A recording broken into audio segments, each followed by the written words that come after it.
ठकराटू report Sajjad Hussain मंगी।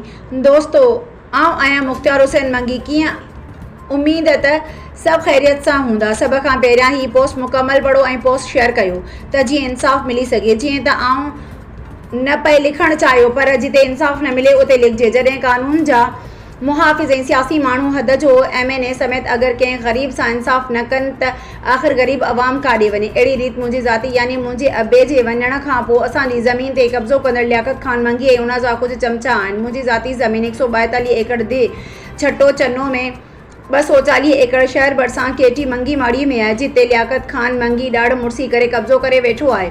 महिरबानी करे मूं ग़रीब जी मदद कई वञे। मूं वटि समूरा काग़ज़ात बि मौजूदु आहिनि। उमेद आहे त शेयर ज़रूरु कंदा। असां सिंध सूबे वज़ीर आला सिंध सैयद मुराद अली शाह CM साहब, हद जो MNA पीर सैयद फज़ल शाह जीलानी, MPA पीर सैयद अहमद रज़ा शाह जीलानी, DG रेंजर्स ऐं DIG सखर SSP खैरपुर खां मुतालबो करियूं था त असांजी ज़मीन तां कब्ज़ो ख़तमु कराए इंसाफ़ ॾियारियो वञे।